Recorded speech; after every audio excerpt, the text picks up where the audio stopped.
Hello everyone. आप सबका स्वागत है जेम्स ऑफ यूपीएससी में। ठीक है, प्रीवियस में मैंने बहुत सारा 2011 से लेकर 22 तक का पॉलिटी का प्रीवियस ईयर क्वेश्चन वाला पूरा वीडियो अपलोड कर दिया है। ठीक है, जाते देख लीजिएगा। एक वीडियो बचा है 22 वाला, वो वीडियो अपलोड हो जाएगा, हाल ही अपलोड हो जाएगा। ठीक है, हम बिग दो सबसे बड़े हथियार जो है वो यूपीएससी के एग्जाम में काम आएंगे, उन्हीं के बारे में बात करने वाले हैं। पहला है सिलेबस, दूसरा है प्रीवियस ईयर क्वेश्चन। सिलेबस आपको बाउंड्री प्रोवाइड करता है। ठीक है, यूपीएससी का बाउंड्री प्रोवाइड करता है कि कौन कौन सा सब्जेक्ट पढ़ना है, कौन कौन सा सब्जेक्ट कितना डिटेल में पढ़ना है। जैसे इकोनॉमी का सिलेबस आपको देखिएगा, तो इकोनॉमिक्स के सिलेबस में यूपीएससी डायरेक्ट ये बोल देता है कि आपको सब्जेक्ट का स्पेशलिस्ट नहीं बनना है, सिर्फ जनरल नॉलेज चाहिए। ठीक है, प्रीवियस ईयर क्वेश्चन बताएगा, एग्जामिनर के माइंड को बताएगा आपको। ठीक है, कि एग्जामिनर क्वेश्चन किस तरीके से पूछ रहा है, कौन कौन सा एरिया से ज़्यादा क्वेश्चन पूछ रहा है, कौन कौन सा एरिया से कम क्वेश्चन पूछ रहा है। ठीक है, कौन कौन सा एरिया में हमको फोकस करना है, कौन कौन सा एरिया छोड़ भी देंगे तो मेरा काम हो जाएगा। ठीक है, और देखिए how to use this weapon for clear prelim. ठीक है, कोई भी ऐसा तरीका आपको नहीं बताएगा, हम लोग दोनों देखेंगे। ठीक है, सिलेबस को भी देखेंगे आज की वीडियो में, प्रीवियस क्वेश्चन को भी देखेंगे कि कैसे क्वेश्चन यूपीएससी पूछ रहा है। ठीक है, और कौन कौन सा क्वेश्चन से बार बार रिपीट हो रहा है, कौन कौन सा क्वेश्चन छोड़ने लायक है कि मतलब नहीं भी पढ़िएगा तो हो जाएगा। जैसे पॉलिटी का एक चैप्टर है, सिटीजनशिप है, यूनियन टेरिटरी है। ठीक है, पार्ट 1, ये दो टॉपिक आप छोड़ भी दे कीजिएगा तो आपका काम बन जाएगा। ठीक है, उससे ज़्यादा क्वेश्चन नहीं आएगा। फिर से मेडिवल हिस्ट्री हो गया, मेडिवल हिस्ट्री से क्वेश्चन नहीं आता, एक क्वेश्चन भूल भटक के आएगा और आपको कम से कम तो उसमें 2 हफ्ता देना पड़ेगा, मतलब 14 दिन, 14 डेज आपको देना ही पड़ेगा। मॉडर्न हिस्ट्री, वहाँ से एक क्वेश्चन आएगा तो वो आप छोड़ भी दीजिएगा तो आपका काम हो जाएगा। ठीक है, तो वो चीज़ें कौन डिसाइड करता है, प्रीवियस ईयर क्वेश्चन डिसाइड बताता है आपको कि वो चीज़ छोड़ देना है, क्योंकि वहाँ देखिएगा प्रीवियस ईयर में क्वेश्चन आया नहीं है। लास्ट के 10 ईयर या 15 ईयर का क्वेश्चन देखिए ना, तो आपको पूरा पता चल जाएगा। मैं जो सॉल्व करा रहा हूँ 11 से लेकर 22 तक का क्वेश्चन सॉल्व कराया हूँ पॉलिटी का, उसमें देख लीजिएगा, आपको पता चल जाएगा। क्वेश्चन सॉल्व कीजिएगा, डीपीएसपी से एकदम इजी इजी क्वेश्चन आ रहा है। ठीक है, फंडामेंटल राइट से हर साल क्वेश्चन मिल रहा है, डीपीएसपी से, एग्जीक्यूटिव से, लेजिस्लेचर से। ठीक है, ये 4-5 चैप्टर है जिससे बार बार क्वेश्चन मिल रहा है, एग्जीक्यूटिव, लेजिस्लेचर, फंडामेंटल है, डीपीएसपी। ठीक है, इमरजेंसी वगैरह है, फिर से बेसिक है जैसे पार्ट, शेड्यूल, ये सब तो बार बार क्वेश्चन मिल रहा है। वो सब चीज़ आपको छोड़ने नहीं है। वो कौन बताएगा, प्रीवियस ईयर क्वेश्चन बताएगा। और सिलेबस आपको बताएगा कौन कौन सा सब्जेक्ट पढ़ना है, कितना डिटेल में कौन सा सब्जेक्ट पढ़ना है, कौन सा नहीं पढ़ना है। ठीक है, चलिए पहले सिलेबस को देखते हैं, उसके बाद प्रीवियस ईयर क्वेश्चन को देखेंगे कि मैं बताऊंगा कि कहाँ कहाँ से आपको पढ़ना है, कहाँ कहाँ चीज़ें छोड़ देना है। ठीक है, और कुछ चैप्टर का नाम भी बताऊंगा, वो चैप्टर आप प्री से पहले जरूर पढ़ लीजिएगा। ठीक है, कम से कम 20 चैप्टर का नाम बताऊंगा, वो 20 चैप्टर आप जरूर पढ़ लीजिएगा। ठीक है, एक चैप्टर कम से कम 4 या 5 घंटा आपको लगेगा पढ़ने में। सिलेबस देखिए, जनरल स्टडी 1 का, जीएस पेपर 1, जिसका कट ऑफ डिसाइड करता है कि कौन पास होगा कौन नहीं होगा। और एक होता है जनरल स्टडी पेपर 2। ठीक है, यूपीएससी के प्री में 2 पेपर होते हैं, एक होता है जीएस 1, एक होता है जीएस 2, जिसको सी सेट के नाम से भी जाना जाता है। ठीक है, सिविल सर्विस एप्टीट्यूड टेस्ट। ठीक है, इसमें क्या होता है, रीडिंग कॉम्प्रिहेंशन होता है, मैथ होता है, रीजनिंग वगैरह होता है।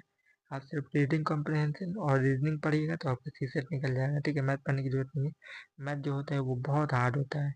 देखिएगा, क्या बोला जाता है, आईआईटी के बच्चे जो है मैथ सॉल्व नहीं कर पाते। क्यों सॉल्व नहीं कर पाते, क्योंकि बहुत हार्ड होता है। देखिए जनरल स्टडी का सिलेबस देखिए, सिलेबस में देखिए पहले ही लाइन दिया हुआ है, current event of national and international importance. ठीक है, करंट अफेयर में नेशनल और इंटरनेशनल इंपॉर्टेंस जो भी करंट में चल रहा है उससे क्वेश्चन आएगा। ठीक है, history of India and Indian national movement, देखिए ये खास करके इंडियन नेशनल मूवमेंट लिखा हुआ है। फ्रीडम स्ट्रगल, जो कि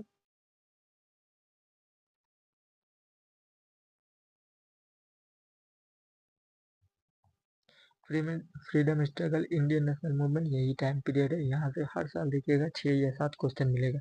ठीक है, सिलेबस आपको बाउंड्री बता दिया कि ये चीज़ें पढ़ना है। हिस्ट्री ऑफ इंडिया, इंडिया का हिस्ट्री पढ़ना है, वर्ल्ड का हिस्ट्री नहीं पढ़ना है। ठीक है, पोस्ट इंडिपेंडेंट हिस्ट्री नहीं पढ़ना है। ठीक है, वो सब मेंस के लिए जरूरी है, प्री में नहीं आता है। देखिए, India and world geography, physical, social, economic geography of India and world. ठीक है, बाउंड्री डिसाइड कर दिया कौन कौन सा ज्योग्राफी में कौन कौन सा टॉपिक पढ़ना है, फिजिकल जियोग्राफी पढ़ना है, सोशल इकोनॉमिक जियोग्राफी पढ़ना है, इंडिया का और वर्ल्ड का दोनों का। ठीक है, इंडियन पॉलिटी पढ़ना है, गवर्नेंस पढ़ना है, कॉन्स्टिट्यूशन पढ़ना है, ठीक है, पॉलिटिकल सिस्टम, ठीक है, पंचायत राज, पब्लिक पॉलिसी, राइट इशू, ये सब बाउंड्री डिसाइड कर रहा है यूपीएससी का कि क्या यूपीएससी में पूछेगा। देखिए, economic and social development, sustainable development, poverty, inclusion, demographic, social sector initiative, ठीक है। उसके बाद देखिए general issue on environment and ecology, general issue पूछ रहा है, ठीक है। बायोडाइवर्सिटी, क्लाइमेट चेंज, ठीक है। यहाँ पे देखिए साफ साफ यूपीएससी लिख दिया है कि आपको सब्जेक्ट स्पेशलिस्ट नहीं चाहिए। देखिए, that do not require subject specialization, ठीक है। सब्जेक्ट का स्पेशलिस्ट यूपीएससी को नहीं चाहिए, सिर्फ जनरल इशू, जनरल नॉलेज होना चाहिए, एनवायरमेंट इकोलॉजी। और यहाँ पे जनरल साइंस दिया हुआ है, जनरल साइंस में तो बहुत कुछ आता है, लेकिन यूपीएससी के प्रीवियस ईयर को क्वेश्चन देखिएगा तो वहाँ से सिर्फ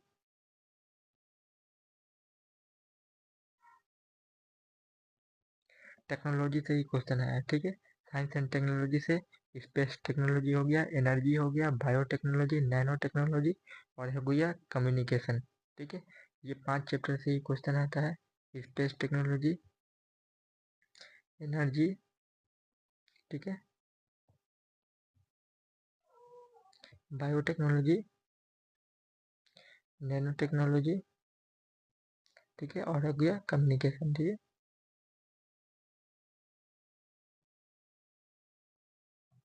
ये 5 चैप्टर से ही प्री में क्वेश्चन आता है, इससे बाहर से क्वेश्चन नहीं आएगा। साइंस एंड टेक्नोलॉजी स्टैटिक बहुत सारा है, स्पेस टेक्नोलॉजी हो गया, ठीक है, बहुत सारे लॉन्चर हैं, लो अर्थ ऑर्बिट है, हाई अर्थ ऑर्बिट है, ठीक है। एनर्जी में जैसे बायोफ्यूल हो गया, इथेनॉल हो गया, सीएनजी वगैरह, बायोटेक्नोलॉजी है, नैनो टेक्नोलॉजी है, कम्युनिकेशन है, ठीक है, 5G, 3G, 4G, ठीक है, रेडियो वेव, ठीक है, अल्ट्रावायलेट वेब, ये सब चीज़ें कम्युनिकेशन में 5G, 3G, 4G ये सब चीज़ें आता है। तो ये सब चीज़ें आपको बेसिक पढ़ना बहुत ज़रूरी है, बेसिक वो भी स्टैटिक। स्टैटिक आप नहीं पढ़िएगा तो ये करंट अफेयर वाला जो न्यूज़ में रहेगा ना, वो स्टैटिक से लिंक होता है। जैसे सैटेलाइट आप पढ़िएगा तो सैटेलाइट के कौन से पार्ट होते हैं, ठीक है, लॉन्चर कौन सा यूज होता है, किसमें कौन सा फ्यूल होता है, ठीक है, वो आपका स्टैटिक अगर क्लियर नहीं रहेगा तो करंट अफेयर में वो चीज़ आएगा तो आपको समझ में नहीं आएगा, ठीक है। बैंकिंग का कोई चैप्टर आएगा तो बैंक से रिलेटेड आरबीआई कौन कौन से बैंक को कंट्रोल करता है, क्या क्या उसके क्या बोलते हैं मॉनेटरी पॉलिसी को यूज़ करता है इन्फ्लेशन को कंट्रोल करे, वो सब चीज़ें आपको याद नहीं रहेगा। अगर स्टैटिक पता नहीं रहेगा तो आगे पता कैसे चलेगा। जैसे CRR, करंट अफेयर में CRR न्यूज़ में है, ठीक है, SLR न्यूज़ में है, ठीक है, SLR न्यूज़ में है। ये सब चीज़ें आपको स्टैटिक आपका पता नहीं रहेगा तो आप करंट अफेयर में कैसे लिंक कर पाइएगा कि आपको करंट अफेयर का जब न्यूज़पेपर खोल के देखिएगा तो आपको पता ही नहीं चलेगा कि CRR का मतलब क्या है, ठीक है। तो ये सब चीज़ें बहुत ज़रूरी है। सी सेट का देखिए, सी सेट का यहाँ पे कॉम्प्रिहेंसिव है, इंटरपर्सनल स्किल है, इंक्लूडिंग कम्युनिकेशन स्किल है, लॉजिकल रीजनिंग है, एनालिटिक एबिलिटी है, decision making and problem solving है, जनरल एंड मेंटल एबिलिटी ये या मैथ, बेसिक न्यूमेरिसी, ठीक है, number and there relation, order of magnitude, किसी क्लास 10 लेवल, ठीक है। 10 लेवल के यहाँ पे लिखा हुआ है लेकिन 10 लेवल का पूछता नहीं है, बहुत हार्ड क्वेश्चन पूछा है, ठीक है। Data interpretation, chart, graph, table, data sufficiency, class 10 level, ठीक है। 10 लेवल का पूछ यहाँ पे बोला है लेकिन 10 लेवल के नहीं, आपको सिर्फ याद देना है कॉम्प्रहेंशन और रीजनिंग में, ठीक है, कॉम्प्रिहेंशन और रीजनिंग में सिर्फ आपको ध्यान देना है और बाकी सब चीज़ें मैथ के चक्कर में नहीं पढ़िएगा, क्योंकि मैथ के चक्कर में पढ़िएगा ये दोनों चीज़ें देखिएगा, ये दोनों मिलाकर ही 50 क्वेश्चन हो जाता है, ठीक है। और 40 क्वेश्चन आप अगर अटैम्प्ट करते हैं उसमें से 33 भी सही होता है तो आपका कट ऑफ क्लियर हो गया। टोटल आपका 28 क्वेश्चन सही होने की ज़रूरत है। आपका जो है 66 मार्क्स लाने के लिए कितना परसेंट ज़रूरत है, 33% ज़रूरत होता है, ठीक है। सीसेट को क्वालिफाई करने के लिए 33% मार्क्स की ज़रूरत पड़ती है, ये क्वालिफाइंग होता है। अगर ये पास नहीं कर पाइएगा तो जनरल स्टडी का आपका पेपर जो है वो चेक नहीं होगा, ठीक है। और एक चीज़ मैं दिखाता हूँ आपको, पी वाई क्यू तो बहुत सारा सॉल्व करा दिया हूँ मैं, वो पी वाई क्यू पूरा देखिए, वो जो क्वेश्चन के साथ है हर एक स्टेटमेंट मैंने पूरा डिटेल में एक्सप्लेन किया है, ठीक है।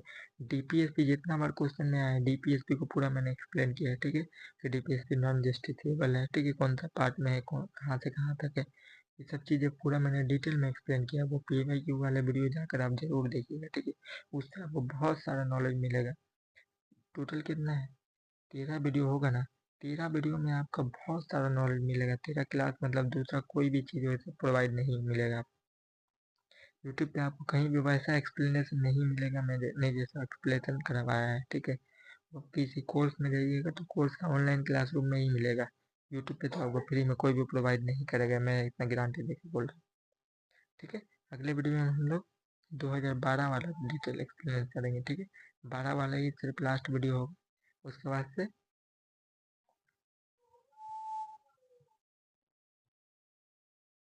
इकोनॉमिक का एक्सप्लेनेशन करेंगे, ठीक है।